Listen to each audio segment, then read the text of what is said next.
Hello, everyone, and welcome. Welcome to today's session.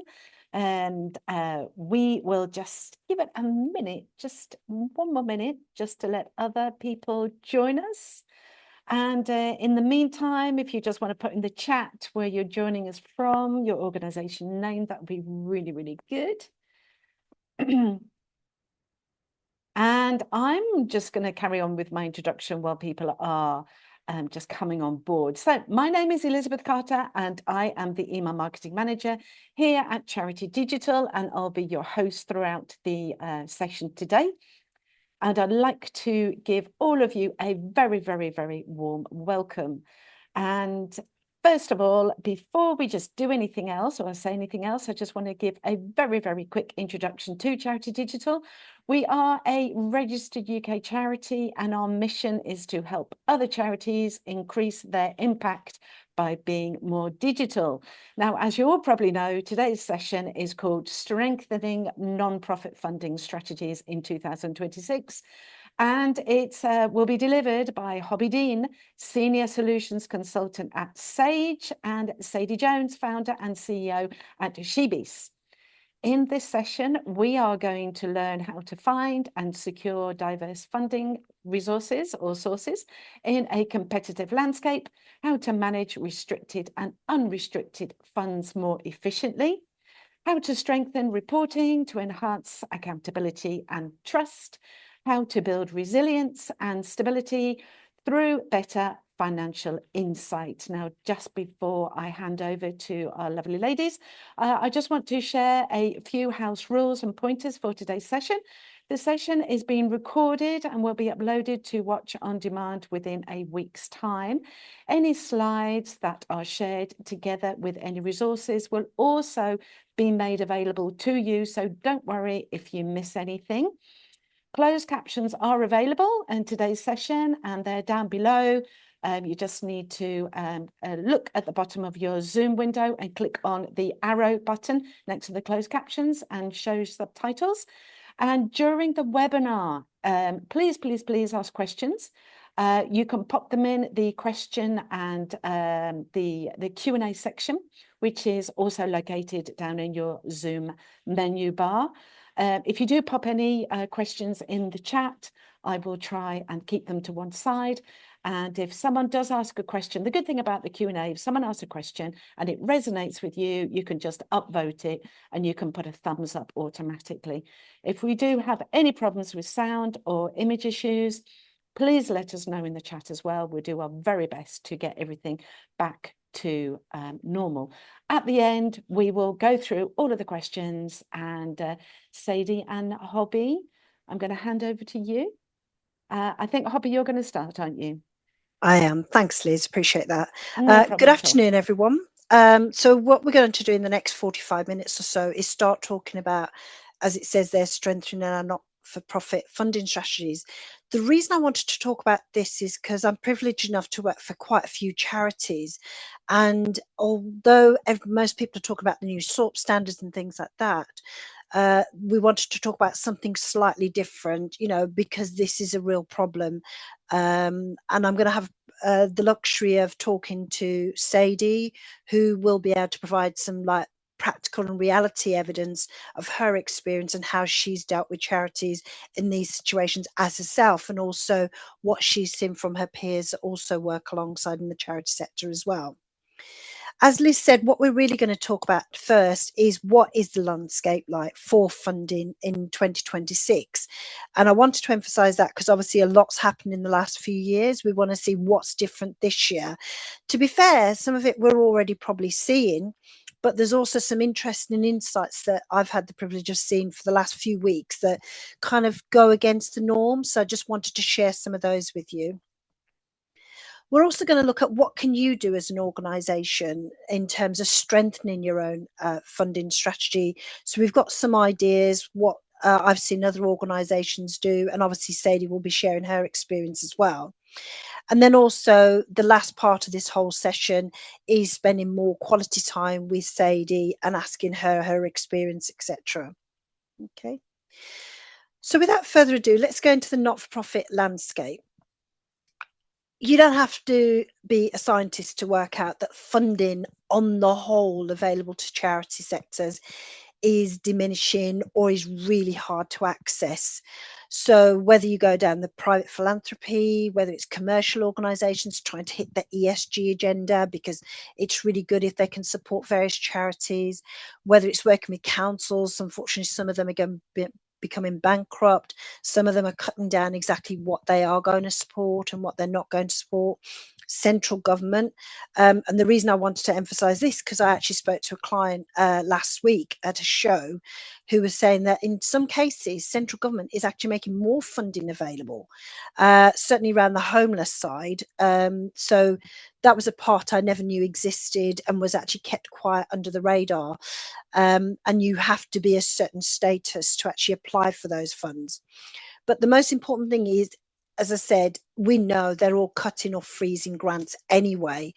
And it's an extra problem because even if you are getting money, it's not keeping in line with your operating costs, inflations, etc. like that.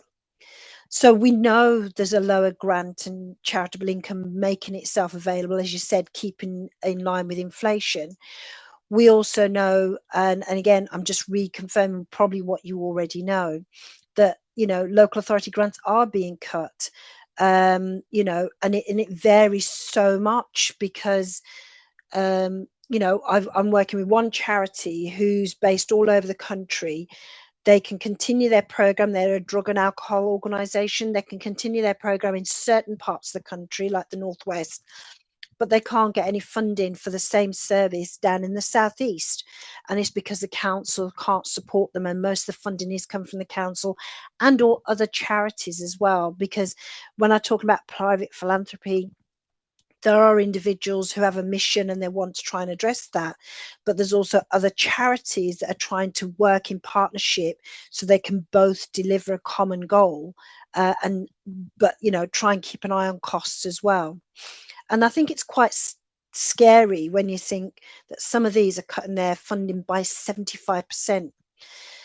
And even when you look at the government grants that are happening here as well, you know, again, those have been declining quite a lot. But as I said, I was at a show last week and somebody said, oh no, for homeless you can actually access this funding.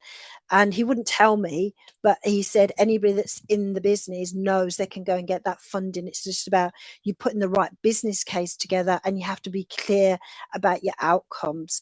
So the reason I'm highlighting this is, whilst there might be funding cuts from your traditional area, have a look around. There are other websites, maybe private initiatives, other organizations, other charities that are making funding more available. And again, before I move this slide, multi-year settlements as well. Even the charities that have been told, yes, you can have 5-6 year funding, even they are finding that those items are being cut back as well. The next thing is obviously increasing competition for all the funding. So it was an interesting statistic I read that on average, charities are only successful in 1 out of 7 applications. And that was quite scary for me, because I thought, well, hang on a second, and talking to some of the other charities. And they said fundamentally, everyone knows it's almost like a sale. Everyone knows there's a fund in this particular area, and everyone's going towards that.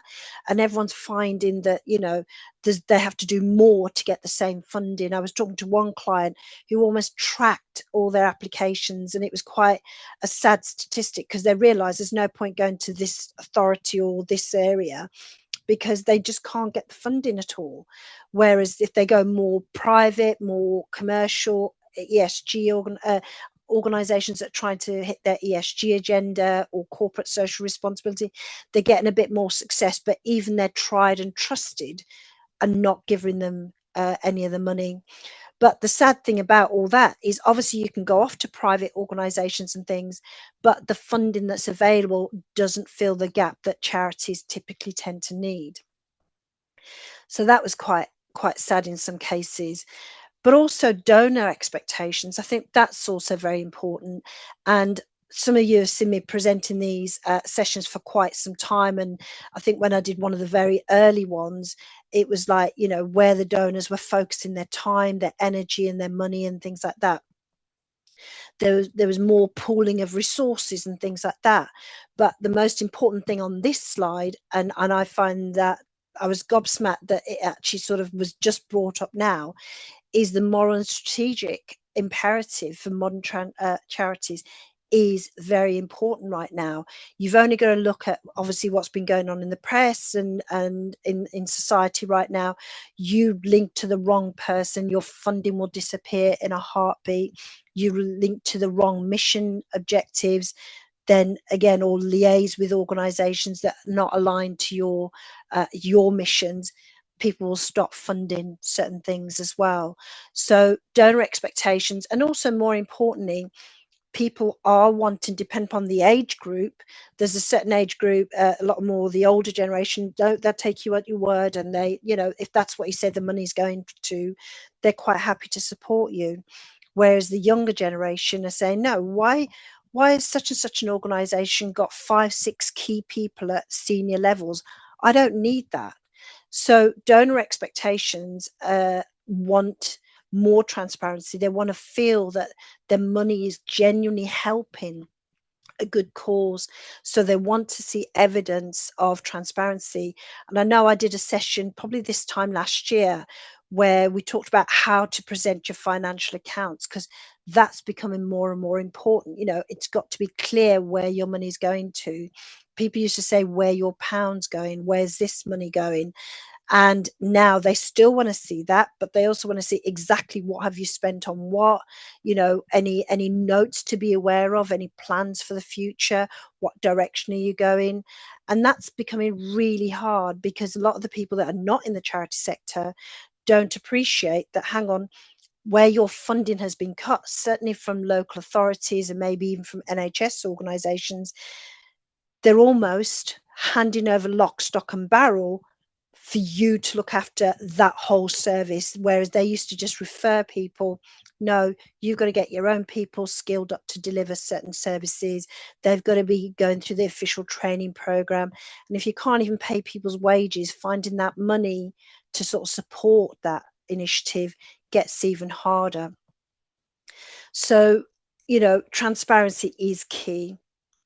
And also the old conversation about restricted versus unrestricted funding. A lot of the charities I have the privilege of talking to, they obviously they need restricted funds, and that's where more donors are wanting to spend money.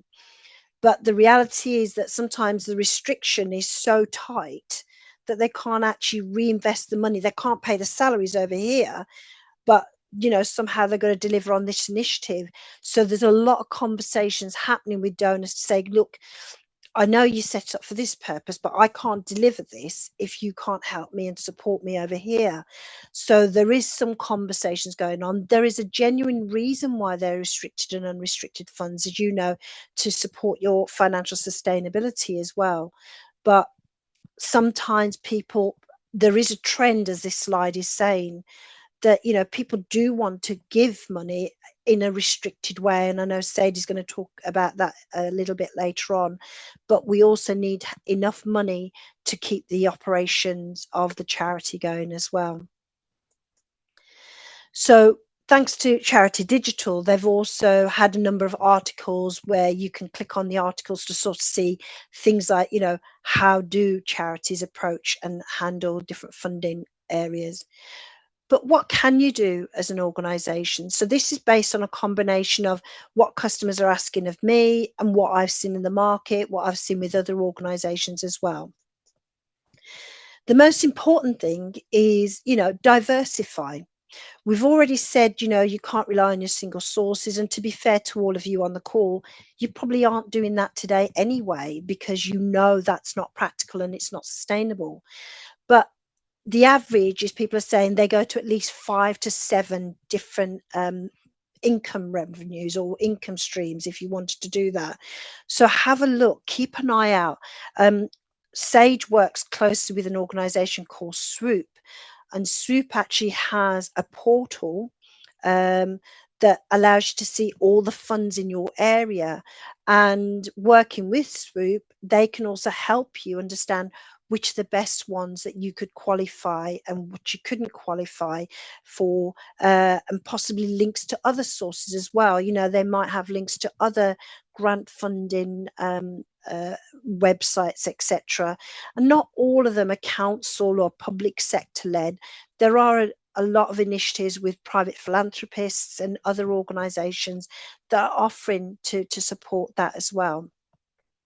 So have a look, you know, look at individual giving. A few webinars back, I talked about best way to target different individuals, how they want to give, how they want to give. Sometimes they'll give their time, sometimes they'll give you money, sometimes they want to join events, and also depend on who you're targeting.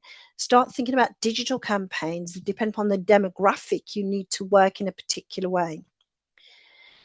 Most important, and I don't know a charity I work with that doesn't have a CRM system, they coordinate all their activities, whether it's fundraising, the different initiatives, they could be capturing donations in there.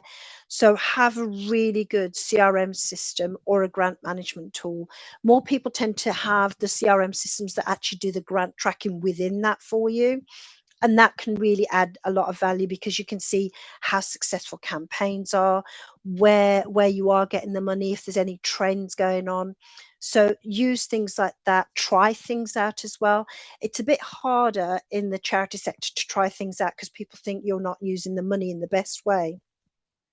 But sometimes you do have to put your toe in the water just to sort of see if that's a viable option for you and things like that.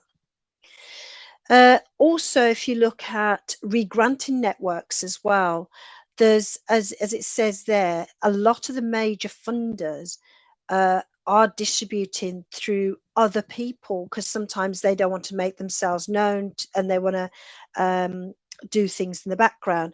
We know a couple of famous people like George Michael, who I used to watch.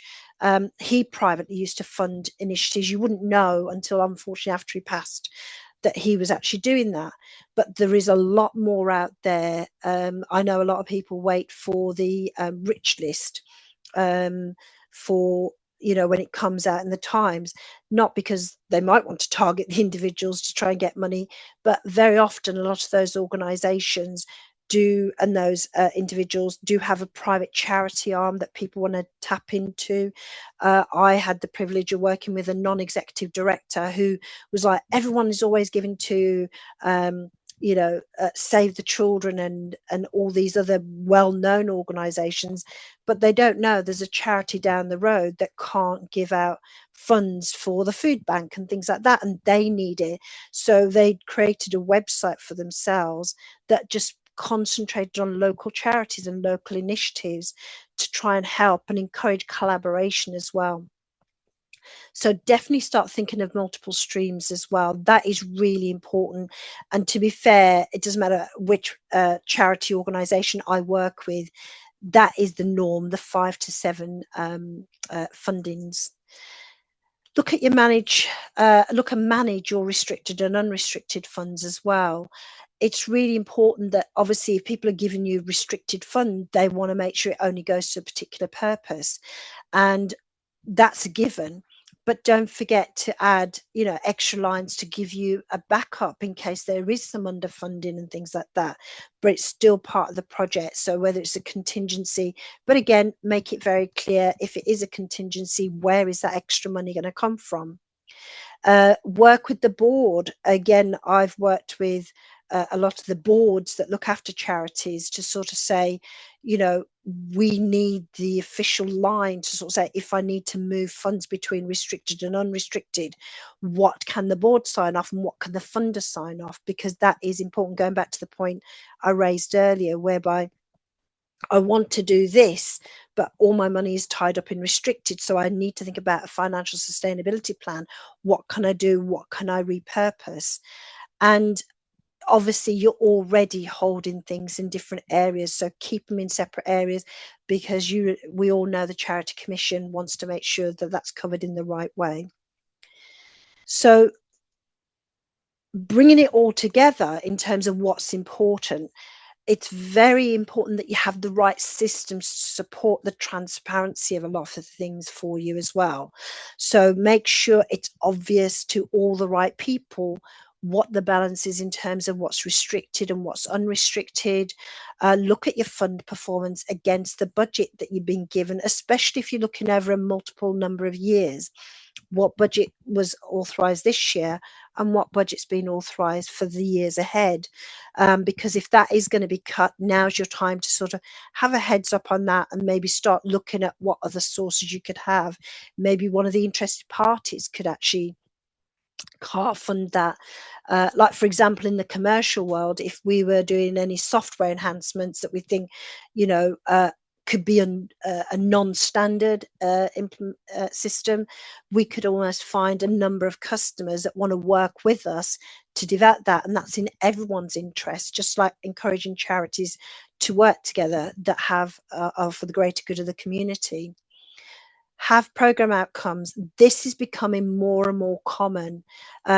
And also when people are donating funds, they are saying, hey, if you give me this, I will deliver X, Y, Z. And people like that. I was on a session this morning with a client who exactly that's what they want to measure their charity output from. Cash flow predictions always important. Goes without saying, and I know everybody probably on this call and all the other charities, that's probably the one thing they're all looking at regularly throughout the day. Look at visual tools as well. So what's the best way to present the information? I know when we were talking about transparency for clients and people that want to know how people are seeing the information, but the visual tools tell a lot more stories. People like visual aesthetically. It makes it very clear very quickly if things are good or something needs to be looked at. And also your annual impact reports. In the past, I've always presented some examples of how people like Save the Children report the information and SPCC report the information. So the bigger companies already know typically how to present that, but even the smaller charities, to be fair, are really good at doing that and making it quite clear what's important. But the most important thing is about that transparency, making it very clear what people want to be doing. So what I've just put together here, just some examples. So for example, whether this is coming out of a CRM system or whether it's coming out of your finance system, the most important thing is it is trying to see how you're getting on with different campaigns. What are the typical donations you're getting? Where are we getting most of our funded from? And as you can see from this screen, if you can just about see it, it's actually telling you how much is restricted, unrestricted, and what's the contribution trend as well. Something visual like this will make it very easy for the wider organization to actually understand, because fundraising is not just the reserve for the fundraising team. It's important for the wider organization so they can plan exactly how they need to be. Also some metrics, what are the key indicators that you're counting? If you're a membership organization, you want to know how many members you got and how much is due. So, you need to have visuals, use color coding to highlight things that are really important to you as an organization where people may be overspending on the budget. What's the justification for people to spend over the budget as well?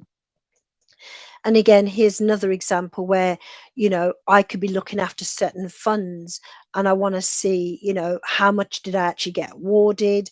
How much have I actually drawn down? And therefore, what's left? What's my expenditure? And in real terms, how much have I got left? So having the right information at your fingertips to all the relevant parties across the organization is really, really important. And visual representation is really good. And then again, some of this information can be fed. So we've really looked at the fact of, why it's important. We've looked at some of the ideas, you can adopt, and obviously there's a lot more substance that we could go into in that. But what I'd like to do is now welcome Sadie. And I wanted to introduce Sadie because she's been through a lot of that and have her explain what her actual reality has been. So Sadie, welcome to this session. Can you explain a bit about yourself and your charity, please? Yeah, lovely. Well, thank you for having me first and foremost. So I'm Sadie Jones. I'm the founder and CEO of She Beasts. We're a CIC and we've been running for just over 5 years. I set up the organisation based on my own lived experience, and it has literally grown into a beast all of its own. And we've used lots of different ways to actually try and grow not just our visibility, but more importantly, as Hobby's been talking about, that funding and how we actually, become sustainable and financially viable. So when we first set up the organisation, it was very much, as I said, it was all based on my own lived experience. So it was an idea that I literally kind of looked at my own challenges that I'd been through over the years, and really wanted to provide an opportunity for people that had a very similar background. So our impact group is, originally it was females going through domestic abuse. But over the last 5 years, that has expanded somewhat into females that have experienced trauma. So what I always say, very much the effects of domestic abuse, so the homelessness, sexual abuse, going to prison, etc. So that's a little bit about who we are, and maybe I'll hand back to Hobby, and I'm sure I'll be able to answer a few more questions as we delve into it a little bit deeper. Thanks, Sadie, for sharing that. So you saw me talk about some of the challenges around making those applications for grants. What's been your experience on the ground? Well, so as I said, we founded the company 5 years ago, and my background actually wasn't third sector. Hubby knows me very well. I've been in probably the private sector for 20 plus years. So initially it was actually just navigating the language. It really isn't clear always who's eligible, why you're eligible. Are you actually even initially applying for the right type of funding? There's so many different loopholes, it seems to be. So once you actually get to the right application, there's a lot of then challenges around being able to fulfill those applications, especially if you're a new organisation. There's very often asks for impact and proof, and obviously if you've just set up and you're in desperate need of funding, you probably don't have that. Again, it's also knowing how to actually take what you do and put it into a language that is applicable to that particular funding body. And every funding body is slightly different, so the language is changing all the time. As I'm pretty sure anybody that's on this call that's been through a funding application knows, they actually can be really time heavy. So you spend all this time, you invest all this time in filling out the application, hoping that you're going to do really well, and then you just get a no. And actually, very often there isn't even a reason given to you. So again, you don't know where you've gone wrong. So yeah, the list is quite long of the challenges that you can face right from the start, I think, all the way through to the end. And over time, we've learned that actually building up visibility in a particular area with a small number of funders that get to know you actually is probably more resourceful than having 10 or 15 completely new funders that you go to. Because, as I said, the language is very different from one funder to another. The application process changes all the time. And actually, you can use AI tools, but some funders actually aren't fans of them. So again, it can become more of a hindrance than a benefit. Yeah, no, thanks for that. Now, it was interesting what you said about you starting to get to know certain funders. So as that now, and I totally get what you said about, you have to fill the application forms in particular ways, etc.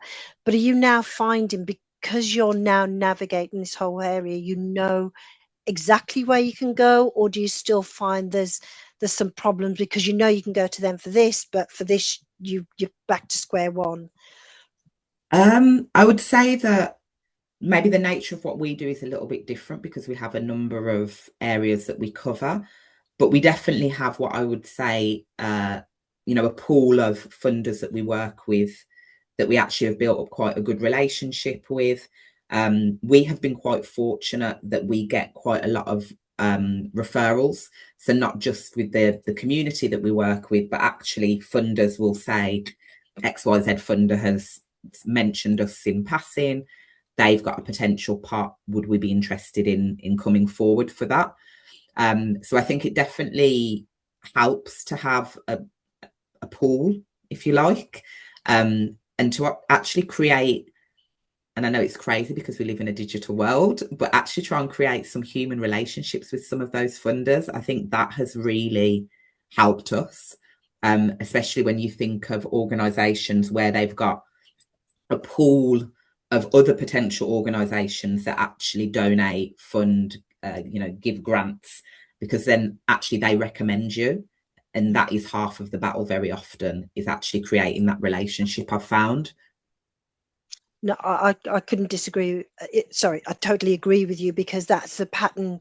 People are always trying to go to their regular sources, as you said, and trying to get referrals, getting your brand out there as well, because everything helps put you on the radar. I mean, did you find that people were quite receptive to you as a new organization, always liked what you did, but it was always difficult to get funding? Or did you find that once you referred, it was getting easier and easier? Do you know what I mean?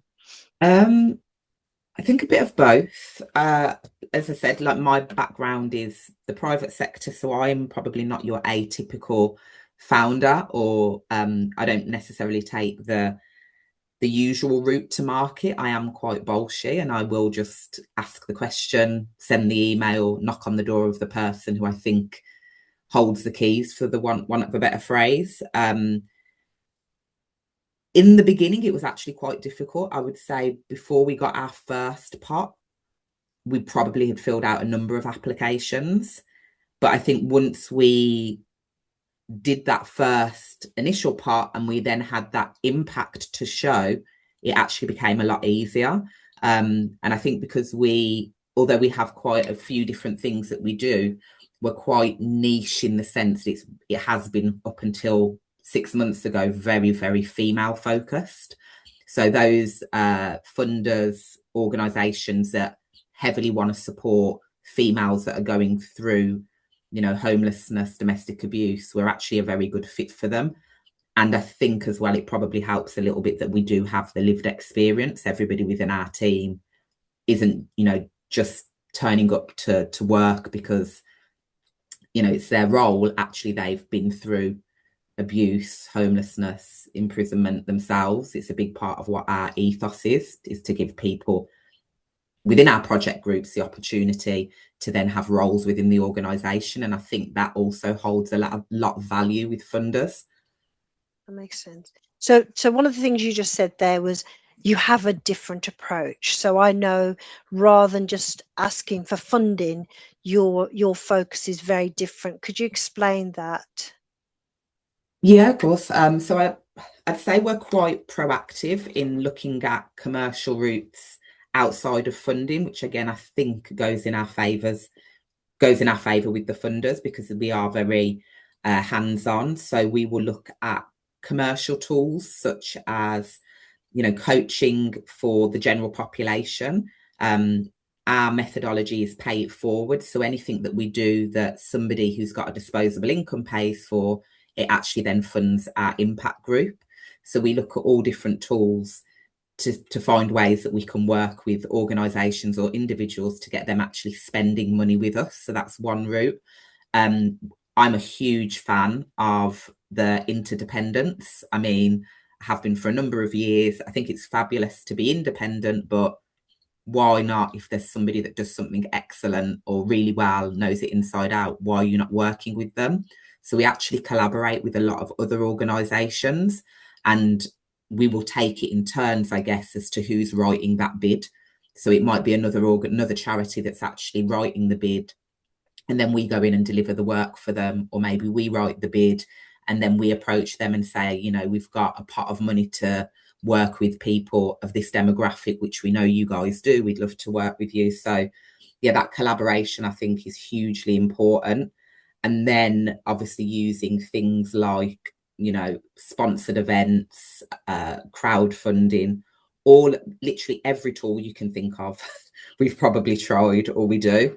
And then, yeah, for us most recently, actually getting our own space, which allows us to then be a little bit more commercially savvy as well. So we can bring in more commercial activity so we can actually drive more into our impact groups, which I think, again, when you speak with a lot of the funders, one of the boxes that I think they look for that people sometimes underestimate as a charity or as a CIC is actually they're looking at how sustainable are you without this next pot of money. So if they give you that money, what are you then going to do when that money runs out? So I think that's something as well always to be thinking of in the back of your head. Yeah, no, that makes sense, because obviously when I've been aware of your organisation, what struck me was, up until I met you, there was always organisations where here just do a regular donation and then we'll decide what we want to do with that pot of money.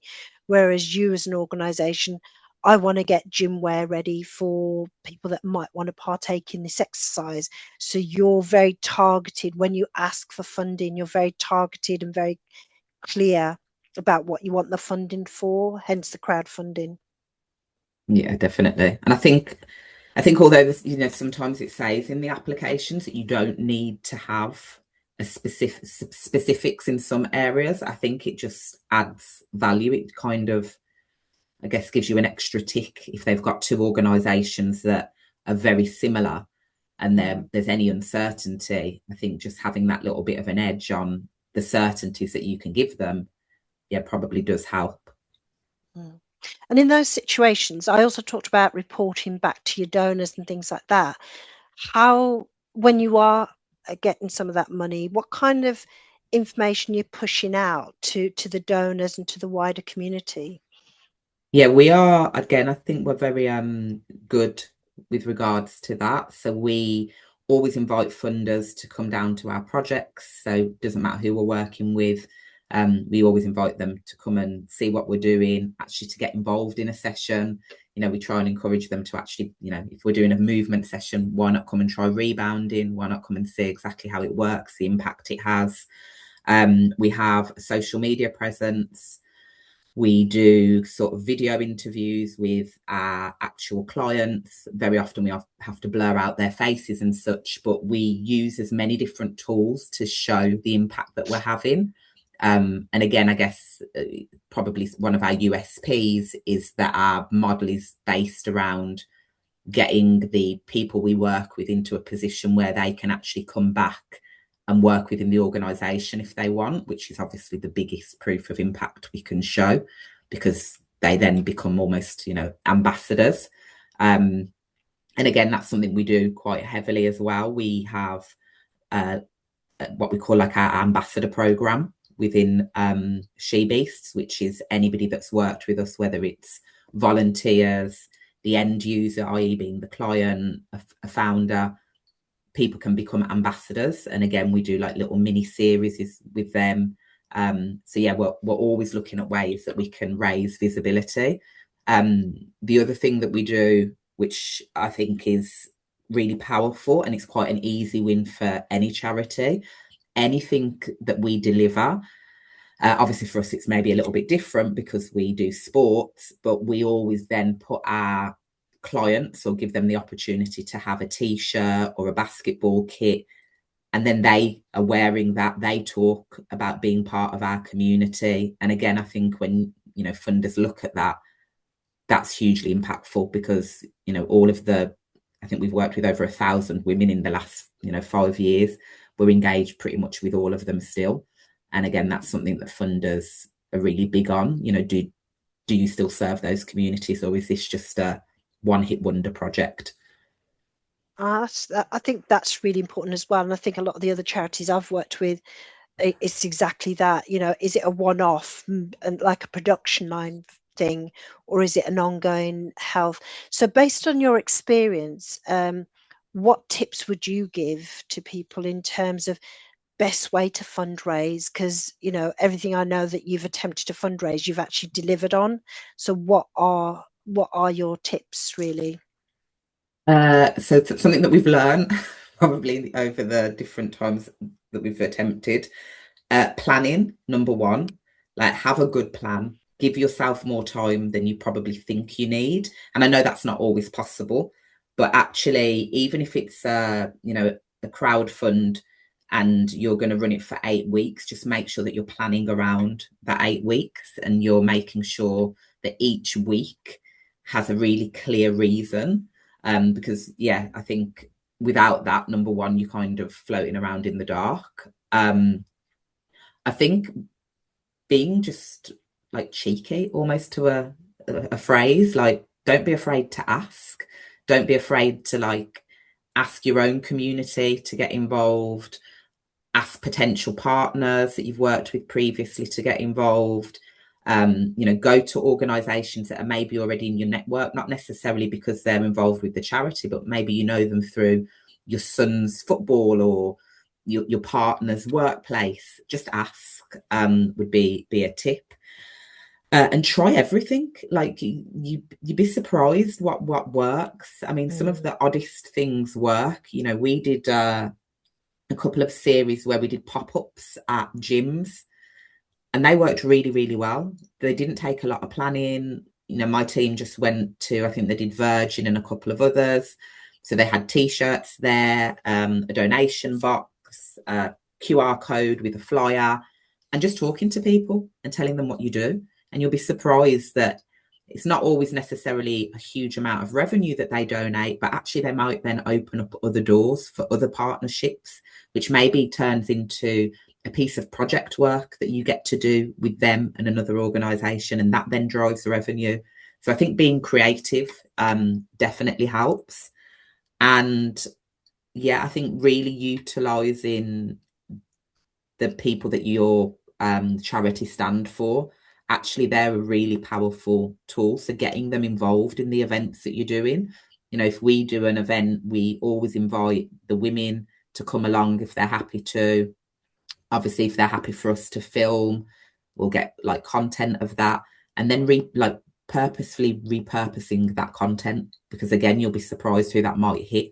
And it might not necessarily be that somebody directly donates some money, but they might say, actually, I've got a really good contact who does X, Y, and Z. I'd love to introduce you. So always just be open, I think, to working with as many people as you can. And I never say no to help. That's the other tip.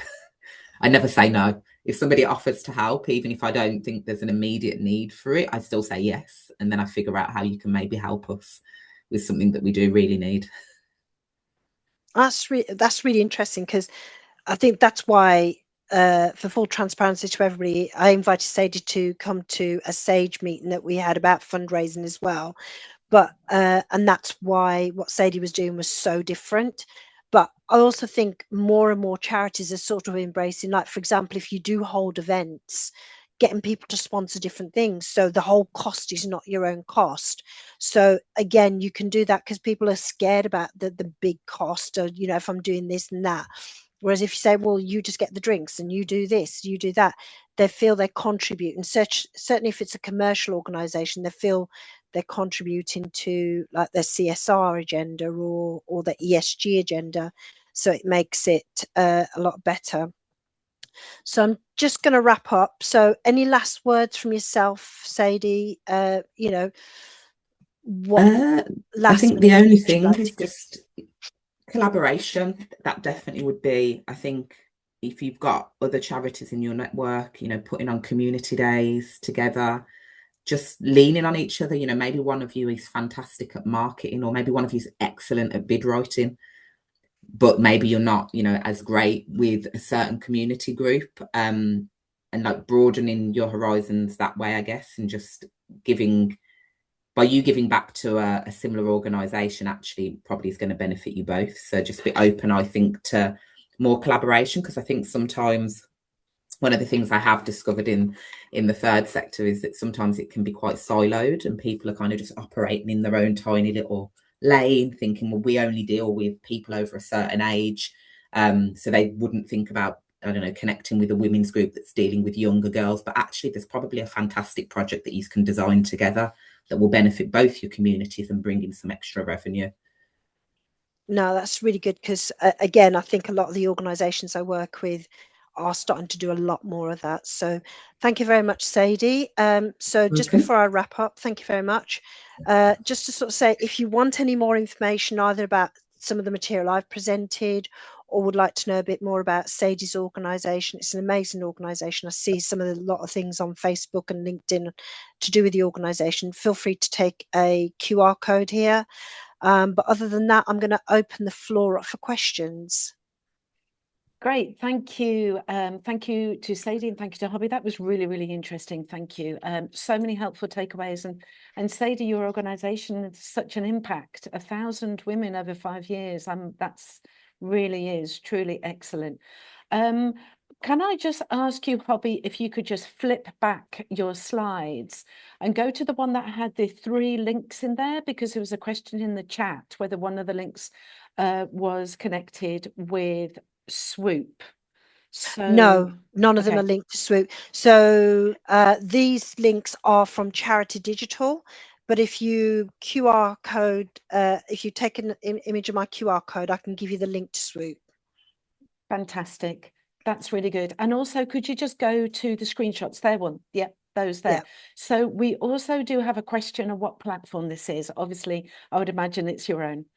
Shock horror, yes, it is. Mhm. But having said that, we are impartial. The most important thing we need as Sage is you get the right solution for yourself. So this is within our Sage Intact product, but I used to work with other products, and I know you can get that. Certainly, the fundraising one, you can. I'd be surprised if you can't get that in a CRM, or that CRM is not worth it. I've seen people do that on Excel spreadsheets. It really depends on what's important to you and what tools are available to you as well. But yes, that is Sage Intact. Perfect. Can I just ask Linus if he's still online? Or could you please just put your question in the Q&A again? You say that it's for Sadie, but I can't, it's sort of empty for me. So if you could, there we go. Fantastic. Thank you so much. So the question is, my organization is very small, and I believe that our key selling point is our very low spend on operations, and more importantly, that we are all very young and ambitious. Therefore, I feel it's best for us to meet people physically. What were the best ways for you to meet people and make connections? So I think there's a couple of different ways. So getting out to events that are maybe aligned to what you do. So I don't know exactly what type of organization, what groups you're covering, but anything that's kind of linked within your community groups. Reaching out to, if you've got like so for where I'm based, the Heart of England would be an example of an organisation that we lean on for funding, but they've got a fantastic network. So reach out to them, find out when they're hosting events, attend them. If you guys have got a space, host your own open day. So invite, the people that you want to get in a room, invite them to come and meet with you. Maybe put on, like Javi said, get a local sponsor that maybe wants to support you with that. That's maybe a commercial business that can supply some snacks and a few drinks. And just literally meet with them. The other option outside of that, I guess, is trying to create your own little network, if you like. So reaching out then to organisations, CICs, charities who maybe have a similar interest to you, and see whether or not they've also got events, or actually if they'd be interested in hosting like a community day with you. And then finally, I would say really lean on whoever your local council is and ask them about any of the voluntary organisations already. They've usually got portals that they can post your details on, and literally just do a post saying, hoping to meet people locally. This is my details. Please drop me a line. Like I said, there's no harm in just asking. That's what I do. Yeah, there's some really good ideas there. Thank you, Sadie. We've got a question from Peter in the chat that says, really insightful, thank you. There was a mention of a CRM system or grant management tool. Do you have any recommendations? Is that for me? Yeah. I think that's for Yes, Hobby. Hobby. Yeah. Okay. I was just going to check.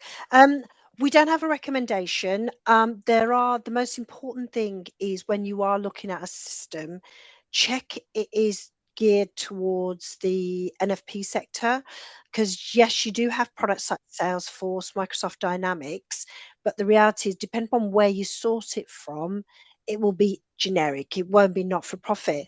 If you go to a not-for-profit organization, they will have tailored it. So there's products like Donify, Doniflex, and Razor's Edge. Those type of CRMs, others are available, just to prove we're completely unbiased. The reason those products are really good is they are geared for the not-for-profit. So they can not only capture information about the campaigns you're running, etc. Some of them are sophisticated enough to take payments. Some of them are sophisticated enough to say, right, when we engage with Hobby, we make sure we only send her this type of information. She's not interested in others. So the really good CRM systems out there not only recognize your donors, but it treats them in a way that says, don't bombard Hobby with this kind of information because she's not going to be interested. We just do that. So as I said, there are quite a few products out there. Be selfish, step back and see what's important for you. And that's how almost create your criteria and then go out and look for the right one. Yep, brilliant. 100% agree there. I invite anyone else to ask your questions. Please put them in there. I do have one that's been sent to me directly, if I can ask that. For both of you, I guess this question is, what other fundraising activities are there apart from grant funding? So did you want to go first? Sure. So there's crowdfunding, which I'm definitely a fan of. There's a lot of different sites that you can use. There's sites that have that are specifically designed around a lower give back. So whatever money the pot you create, you give back a very small amount to them with commission. There's actually ones that are sector specific as well, where they can align you with organisations that sit within the same area as you. There is a slightly higher commission that you end up giving back to them, but that's actually utilising businesses rather than individuals. So it can be really great if you've got a large capital project. Obviously sponsoring, like speak to businesses that want to do sponsored marathons, sponsored boat races. Lots of organisations do these. One that we are just utilising ourselves actually is being more aligned with CSR and ESG campaigns with actual organisations and looking at sponsorship routes that way. So where it ticks their well-being team leader initiatives and actually then gives back via social impact. So I think, the list is probably endless. I'm sure Hobby's got a few as well. I would concur with yourself, Sadie. I think the hardest bit I still find is not everything. You have to know people who know where you can get the sources. There's no one place. When I was talking about that organization that said everyone's given to Save the Children, all that, but hang on, we live in this community. There's about 15 charities within your doorstep. Why are you not prioritizing those? And depending on which area you're in and what type of request it is, some of those are very successful. So sometimes, just search your local area to sort of look at charity donations, charity volunteering. I definitely agree with Sadie, in terms of, organizations where you can get sponsorship, because that will introduce you to those organizations as well. But people like Swoop, whoever wants that information, if you look at my QR code, I'll send you the details straight away after this thing. But there's so many. Just typing in fundraising or money for doing certain activities, you'd be surprised what suddenly pops up for your individual area. I just wish there was like national fundraising where money can be distributed, that sort of thing. An example of that is working with a lot of charities. This time last year, obviously when pensioners had a reduction in the money that was available to them for heating their homes, I just said winter fuel support, and there's like 6 charities just popped up straight away. And I found that, and all of them offered the same amount of money for everybody, so you could claim up to £300. So unfortunately, going back to what Sadie said, everyone works in isolation. I just wish that, you know, there could be a collaboration that says what area are you and what funds are available to you in your area for that kind of initiative. So there is actually, and I don't know how many people that were in this chat are Midlands based, but there is a few different newsletters that you can sign up to here in the Midlands that actually does that. oh, Will tell cool. you all of the applicable funds, pots, grants, etc., that are Good. within a certain radius. So yeah, there is a few different ones of those. Yeah. The ISC do one, the VCSE do one. So there's a few different Brilliant. ways that you can do that. Great. And just to flag up in the chat, people are saying charity excellence is good. Action Oh, together brilliant. is very Thanks, helpful in guys. Greater Manchester. So yeah, there's some helpful advice there. Thank you. We've got 2 more questions in the Q&A and we got another one in the chat. So I'm just going to ask a question from Emma. How do you initiate contact with businesses to look for corporate sponsorship? Do you want me to go first on this one? I've been cheeky enough, just so as Sadie said, because we both worked together before, you just simply ring them up. You get in touch with the right person. Sometimes you get a really friendly receptionist who, and you just explain the situation, and you'd be surprised, as Sadie said before, if they, it is a bit weird, isn't it, Sadie? Because if they believe your cause, there's absolutely no problem getting through. But if they don't necessarily agree with what you're doing, then they become your gatekeeper. But all you do is you ring somebody else up. Receptionists are very rarely permanent. So you just, this is the commercial techniques coming out now. So you just wait for another time and day, ring up in the hope that you get a different reception person and they will volunteer more information to you. So that's what I would always think, going back to what Stacey said, be bold, cheat, just find out you've got nothing to lose. Yeah, I think the other option, if you're not that confident on the phone initially, you can also look at running some like email marketing campaigns. So if you've got a list of contacts, you can run emails, just doing a overarching email to begin with, saying this is who we are. We're hoping to connect with organisations who align with our values. And the other one is LinkedIn. LinkedIn's a really easy tool. If you aren't really confident on the phone, drop someone an inbox message, send them a voice note. Yeah, you'll be surprised. People do reply. yeah. Okay, I'm conscious we've got a few minutes left, so I'm just going to race through these. This is a question for Hobby. You did mention that you ran an event last year on presenting finances. Is there any way that we can access the content of this presentation? So unfortunately, that was a Sage only event. So we've only got our customers. But if you message me and you'd like to come to a future event, please let me know, because that was when I welcomed Sadie, and we actually had she was part of a panel where we asked everybody how they did things. So that recording is not available to anybody outside of Sage, but we're happy to do another session if the demand is there. And we'll invite Sadie along again. Brilliant. And so just put that in your diary, Sadie. Yeah, well, we'll put it in our diaries. Yeah. Another general question. We have yet to release our first statement of accounts with the Charity Commission. Will this cause difficulties in getting grant applications approved? Did you want to take that on a practical level, Sadie, or? Would you repeat the question for me, Sarah? Yeah, sure. We are yet to release our first statement of accounts with the Charity Commission. Will this cause difficulties in getting grant applications approved? So I don't think it will necessarily cause difficulties, because you should still have your statement account. So very often what they'll ask you to do is send a draft. And a lot of organisations will accept that. A lot of funders will. I would imagine it's very unlikely that they'll kind of, completely reject your application just because of that. Because like I said, I think a draft very often is acceptable, or they may take a draft in the first instance with a view that you've got X amount of time to submit the actual mission documents. But yeah, I mean, would have to be extremely strict. I think more and more funders now are giving leniency. Sure. No, Yeah. and again, I'd echo Sadie's point. The thing you've got to be careful of is you're all on the Charity Commission website, and it does say on there whether you're late making your official accounts, and that makes people nervous. So always stay on top of your accounts. And then obviously in terms of your applications, absolutely what Sadie said is spot on.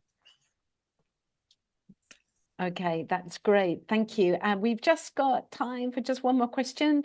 And I think this is pertinent to lots of small charities. What do you suggest for a CIC with only one director?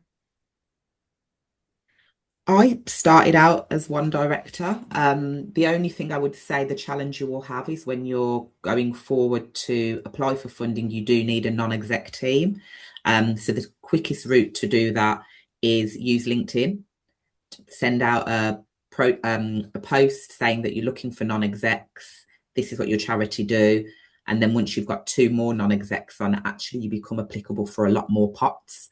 And your non-execs, you can look at them on a rolling basis if you're having to do it relatively quickly, because you're going for a pot, or you can like try and find permanent. I mean, our non-execs are fantastic, and they actually then add value to your organization if you're lucky.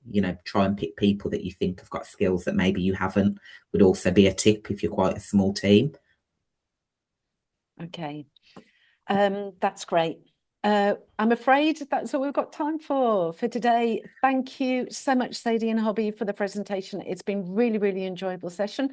Thank you everyone for attending. And we've got Charity Digital have lots of events coming up. Our next big one is the AI Summit on Thursday, the 12th of March. It's an in-person event at Microsoft offices in London. And I believe a link will be popped in the chat. And also you can check out our website if you want any more details on that or any other events. And finally, just before we say goodbye, if you could share your feedback with us, that would be amazing. It is really important to us, and it helps us to continue to develop and improve our webinars to you. Thank you once again, Sadie and Hobby, and thank you to everyone that has joined us. Bye-bye now. Thank you.